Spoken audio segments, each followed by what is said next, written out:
Oke, selamat pagi Pak Arif dan teman-teman. Di sini saya Esther Natasha Panjaitan akan mempresentasikan hasil dari refleksi saya di mata kuliah Proyek Kepemimpinan dan PPL 2. Yang pertama, saya akan merefleksikan perkuliahan pada Proyek Kepemimpinan. Nah, review pengalaman belajar selama PK, Proyek Kepemimpinan yang pertama, pengalaman belajar yang menarik dan berguna selama mengikuti perkuliahan ini, saya merasa mata kuliah ini sangat menarik karena awalnya saya pikir proyek ini berisikan proyek-proyek untuk melatih kepemimpinan kita. Dan setelah menjalani perkuliahan, saya merasa mata kuliah ini sangat berguna karena melatih kami, saya dan teman-teman untuk bekerja sama dalam tim untuk membuat suatu proyek yang dapat dilakukan di masyarakat sekitar.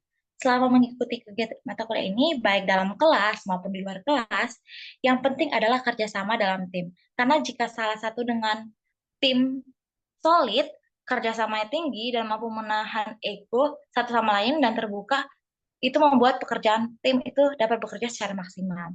Untuk pengalaman yang menarik, tapi kurang berguna menurut saya, eh, semuanya menarik dan tidak ada semuanya berguna dan semuanya itu menarik. Kemudian untuk review pengalaman belajar, saat ini mata kuliah proyek kepemimpinan ini sudah memasuki tahap praktik proyek di lapangan. Jadi dari tim kami, dari tim 2 itu membuat proyek yaitu membuat lilin aromaterapi dari minyak jelantah, mengolah bahan yang tidak terpakai menjadi terpakai. Saya berusaha untuk melatih keterampilan saya berbicara saat di kelompok, pengambilan keputusan, kemampuan bersosialisasi dengan sesama. Hal ini penting agar komunikasi dalam tim dapat bekerja dan berjalan dengan lancar sebelum terjun ke lapangan, baik itu ke lapangan yang di tempat proyeknya itu di Bandut Lor yang kami lakukan, itu kami harus mempersiapkan dari perencanaan dengan baik dan matang sehingga kami bisa mempresentasikan proyek ini kepada masyarakat secara efektif. Jadi proyek ini kan kami lakukan terkait uh, bersosialisasi dan mempraktekkan membuat lilin aromaterapi dari minyak jelantah dan perpaduan dengan serai. Jadi awalnya kami itu membuat beberapa kali percobaan. Uh, Hal ini penting karena ya itu tadi yang saya bilang kerja tim itu sangat penting untuk membuat proyek ini dapat berjalan secara efektif. Jadi selama membuat pencobaan-percobaan itu ada kalanya kami gagal, ada kalanya kami itu juga udah berhasil di tahap ini tapi ada kekurangan lagi. Jadi kami melakukan beberapa kali percobaan dan tim kami itu melakukannya dengan kompak sehingga kami tidak merasa terlalu capai dalam melaksanakan program-program yang kami lakukan sehingga dalam pelaksanaannya yang kami lakukan di praktek di Bandung Luar, kami dapat melakukannya dengan baik dan berhasil dan dapat merepresentasikan hasil-hasil eh, lilin aroma api itu dan dapat dipraktekkan langsung oleh ibu-ibu PKK di Desa Bandut Lor, Sedayu, Bantul. Kemudian untuk analisis artefak yang saya pilih, saya memilih UTS di proyek pemimpinan sebagai artefak karena artefak ini mencerminkan keseluruhan proses dari perencanaan hingga pelaksanaan proyek yang telah kami kerjakan secara tim. Di dalam artefak ini juga terdapat rangkuman dari ide-ide perencanaan, pembagian tugas, serta anggaran yang telah kami susun dan menjalankan proyek pembuatan lilin aromaterapi di Desa Bandut Lor. Proyek ini juga memberikan pengalaman berharga dalam hal kerja sama tim, di mana kami harus saling berkoordinasi dan menjaga kekompakan agar proyek dapat berjalan dengan baik. Tantangan dalam mengelola dinamika tim serta keterbatasan sumber daya menjadi pembelajaran penting dalam memahami kepemimpinan yang efektif. Melalui proyek ini kami juga belajar bagaimana mengaplikasikan teori kepemimpinan dalam konteks nyata, khususnya dalam membantu ibu-ibu PKK di Desa Bandut Lor untuk meningkatkan kreativitas mereka dalam mengolah limbah minyak jelantah menjadi produk yang bernilai ekonomis. Selain itu, artefak ini juga menunjukkan perkembangan saya dalam keterampilan berkomunikasi, pengambilan keputusan, dan manajemen proyek. Jadi dalam hal ini, saya diberikan tugas untuk menjadi seksi PDD, di mana saya berusaha untuk menyiapkan desain, baik itu logo, baik itu banner, baik itu dokumentasi saat di acara. Namun saya tidak bekerja secara sendiri. Jikalau saya memiliki kekurangan, teman-teman saya membantu saya dalam hal-hal yang kurang dalam proyek ini atau dalam desain ini. Jadi kerjasama tim itu sangat penting untuk menghasilkan hal yang baik sesuai dengan tujuan yang diinginkan.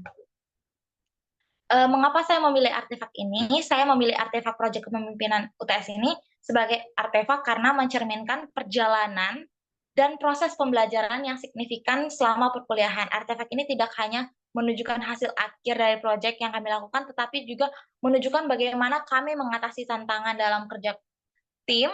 Melalui tes ini juga saya dapat menunjukkan pemahaman saya tentang konsep kepemimpinan yang diterapkan dalam konteks nyata, terutama hal-hal yang merencanakan dan melaksanakan proyek ini terlibat dalam komunitas. Jadi, Bapak dan teman-teman, UTS-nya itu seperti ini. Jadi, di UTS ini ada yang namanya membuat proposal. Pertama kami membuat proposal yang dikerjakan secara tim, ada waktu pelaksanaan rundown, pesertanya siapa aja, dan penyelenggaranya gimana. Kemudian di sini juga kami memberikan rubrik penilaian di masing-masing anggota, kontribusinya dalam pengerjaan itu bagaimana. Kemudian di sini juga ada rubrik self-assessment, jadi menilai diri kita sendiri, bagaimana kita sudah berkontribusi di dalam kelompok. Lanjut.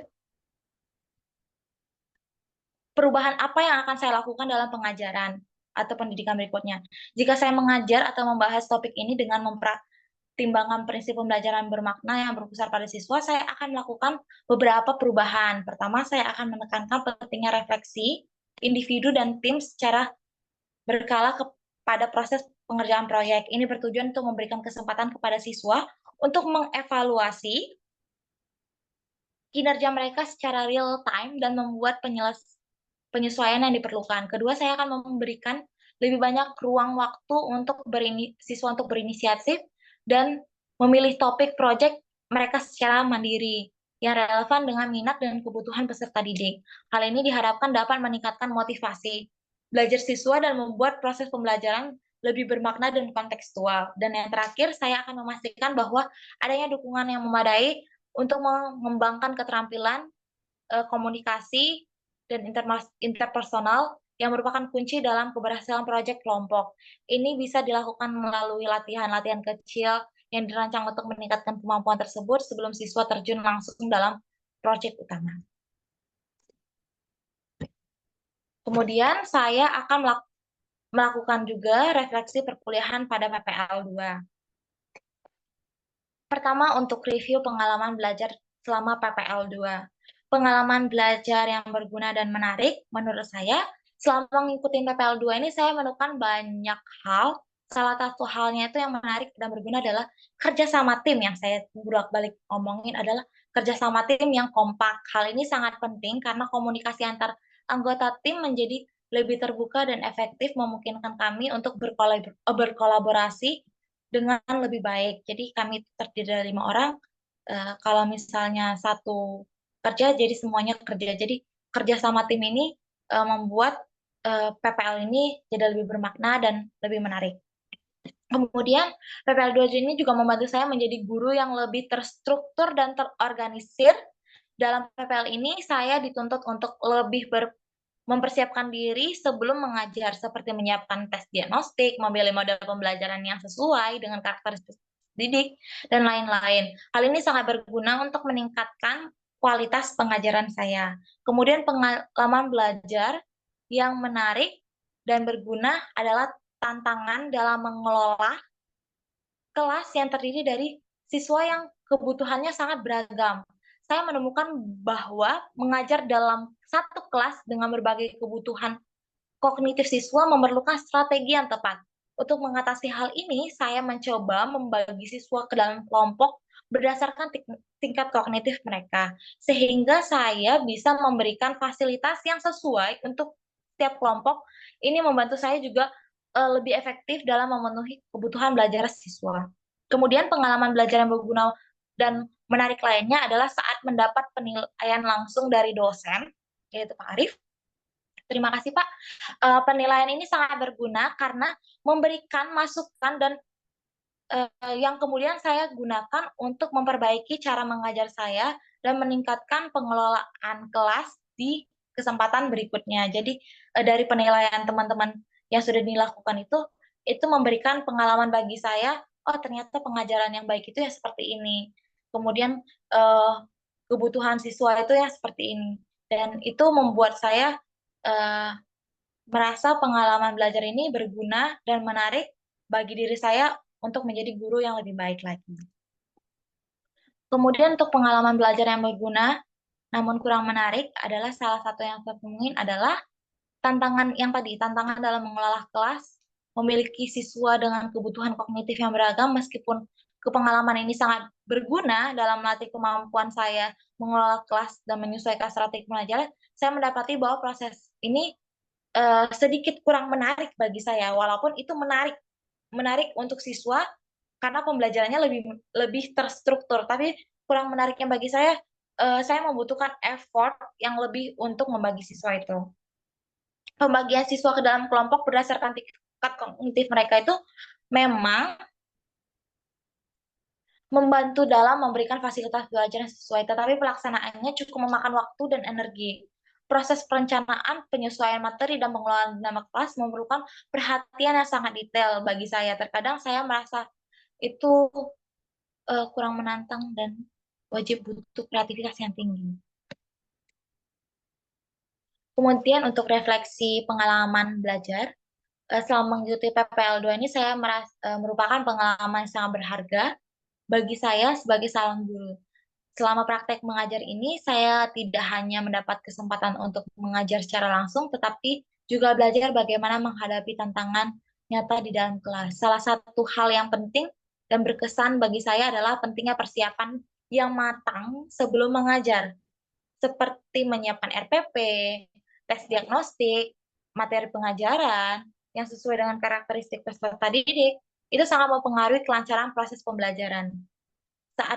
Saya menyadari bahwa persiapan yang matang tidak hanya membantu dalam menyampaikan materi yang jelas, tetapi juga memungkinkan saya mengantisipasi berbagai situasi yang mungkin terjadi dalam kelas. Mungkin aja kelas itu bakal ada kemajuan jam, atau mungkin aja ya hari ini kita akan ada eh, mahasiswa untuk eh, mahasiswa untuk penelitian. Nah, itu terjadi pas saya ngajar di kelas, dan kalau misalnya saya tidak memiliki persiapan yang matang, mungkin untuk pengkondisian waktu itu bakal hancur.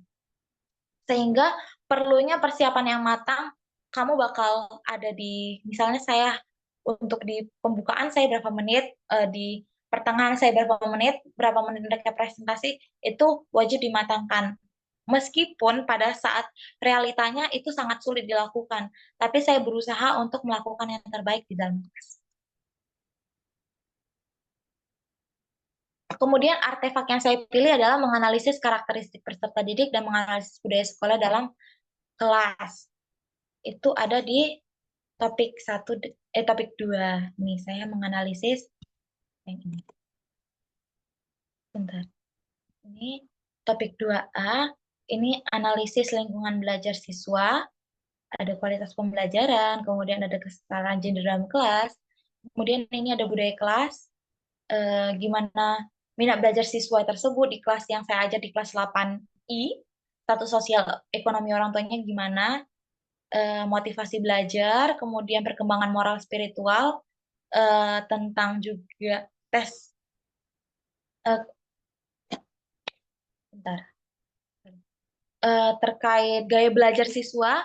Hal ini saya lakukan melalui tes diagnostik. Jadi saya olah, kemudian mendapatkan hasil sedemikian rupa.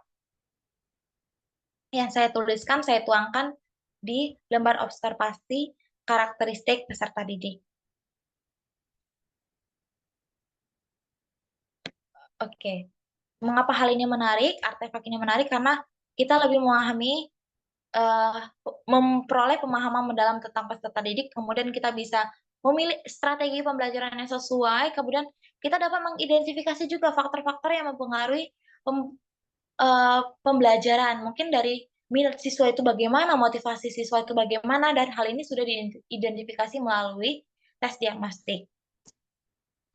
Jika saya mengajar atau membahas topik dengan mempertimbangkan prinsip pembelajaran yang bermakna bersama siswa, berikut ada beberapa perubahan yang akan saya lakukan, yaitu menyesuaikan dengan kebutuhan dan minat siswa, kemudian menggunakan teknologi dalam pembelajaran yang beragam, itu menerapkan metode pembelajaran yang aktif, seperti diskusi, proyek, berbasis masalah, studi kasus, ataupun yang lainnya. Kemudian, saya juga berusaha untuk mendorong refleksi siswa dan interaksi. Yang terakhir, menyediakan umpan balik yang konstruktif dan timely. Jadi, tidak hanya kita memberikan penugasan, tapi kita harus juga memberikan penilaian secara cepat, karena siswa itu lebih suka penilaian secara cepat. Tahu nilai, mereka bisa belajar lebih giat lagi.